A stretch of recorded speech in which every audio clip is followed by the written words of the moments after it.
नमस्कार दर्शकों, nice day news में आपका स्वागत है। और आज हम पंचकुइयां स्थित वीर अलीजा सरकार के दरबार में मौजूद हैं और यहां पर हनुमान जन्मोत्सव के उपलक्ष्य में 3 दिवसीय आयोजन रखा गया है, जिसमें कल विशाल प्रभात फेरी निकाली जाएगी। आइए हम आपको दर्शकों गुरुजी की ओर ले चलते हैं और गुरुजी से ही जानते हैं कि किस तरह के आयोजन रखे गए हैं। जय श्री राम। श्री वीर अलीजा हनुमान मंदिर इंदौर शहर और मध्य प्रदेश और हमारे देश का एक प्राचीन आस्था का केंद्र है, जहां पर 400 से 500 वर्ष पूर्व श्री हनुमान जी महाराज ने स्वयंभू रूप धारण किया था।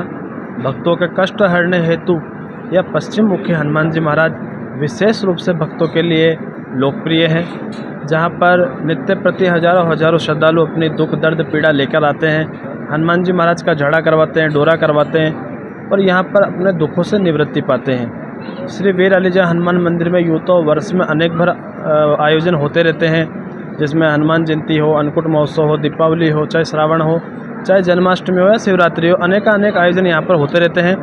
वीर बगीचे के इतिहास में, इंदौर शहर के इतिहास में प्रथम बार हनुमान जयंती के एक दिन पूर्व श्री वीर अलीजा सरकार रथ में विराजमान होकर अपने भक्तों के कष्ट हरने आ रहे हैं, अपने भक्तों से रूबरू होने आ रहे हैं, भक्तों को दर्शन देने द्वार द्वार पर आ रहे हैं। श्री वीर अलीजा हनुमान मंदिर में इस बार 3 दिवसीय हनुमान जयंती महोत्सव का आयोजन रखा गया है। आज आप जैसा कि देख रहे हैं, यहाँ पर भव्य दीपदान किया गया है, जिसमें 11,000 दीपकों से मंदिर परिसर को सजाया गया है, दीपों की रोशनी की गई है। कल प्रातः 6 बजे श्री हनुमान जी महाराज गर्भ गृह से आएंगे, रथ में विराज होंगे, सुसज्जित पुष्पों से जो रथ सजा है उसमें विराजमान होंगे। सब भक्तों को दर्शन देंगे, वह अपनी प्रजा का हाल जानेंगे, क्योंकि साल इंदौर के लोग मानते हैं कि राजाधिराज सरकार 2 शब्द जिनके पीछे लगे हैं वो हमारे इंदौर के परम आराध्य वीर अलीजा सरकार हैं। इसलिए सब भक्तों में बड़ी बेसब्री से इसका इंतज़ार हो रहा है। कल प्रातः 6 बजे वीर बगीची से शोभा यात्रा, भव्य रथ यात्रा, वीर अलीजा हनुमान रथ यात्रा यहाँ से प्रारंभ होगी। पूजन के पश्चात यहाँ से भक्तजन उनका हाथ से रथ खींचेंगे और तत्पश्चात शहर में भ्रमण करके हनुमान जी महाराज सबको आशीर्वाद देके सबके कष्ट हरेंगे। वह वापस मंदिर पुनः मंदिर रथ यात्रा आवेगी।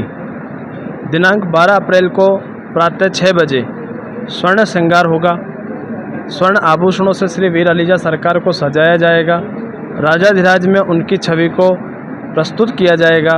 वह उनका विशाल राजभवन बनाया गया है कि जो कि इंदौर में बहुत ही अनोखा श्रृंगार रहेगा। प्रातः 6 बजे आरती के पश्चात सुंदरकांड पाठ, भक्तों का दर्शन, प्रसाद वितरण आदि सिलसिला चलता रहेगा। सायंकाल 5 बजे महाआरती होगी। उसके पश्चात करीबन 50,000 श्रद्धालु यहाँ पर प्रसादी में भाग लेंगे। सदियों से हमारे ऋषि परंपराओं में, हमारे गुरुजनों की परंपराओं में सर्वजन एक, सर्वजन हिताय, सर्वजन सुखाय की भावना जो आती रही है, मुझे ऐसा लगता है कि अन्नकूट महोत्सव हनुमान जयंती के भंडारे के रूप में जो भी भक्तजन यहाँ पर प्रसादी पाते हैं, वो हम सब सामाजिक एकता का संदेश दे रहे हैं, सामाजिक समरसता का संदेश दे रहे हैं। सभी समान रूप से, सभी समाज, सभी जाति, सभी धर्म हमारे हैं, इस भाव के रूप में यहाँ पर हमेशा से विगत 250 से 300 वर्षों से अनवरत यहाँ पर ये महाप्रसादी का आयोजन किया जा रहा है। पहले ये छोटे रूप में होता था, अब तकरीबन 50,000 श्रद्धालु यहाँ पर हर साल प्रसादी पाने आते हैं। सब एक साथ प्रसाद पाते हैं और हमारी सामाजिक भावना का जो हमारे हृदय में भाव रहता है उसका संदेश देते हैं। गुरुजी आपका परिचय दे दीजिए हमारे दर्शकों। पवनानंद ब्रह्मचारी, गादीपति, वीर बगीची, इंदौर।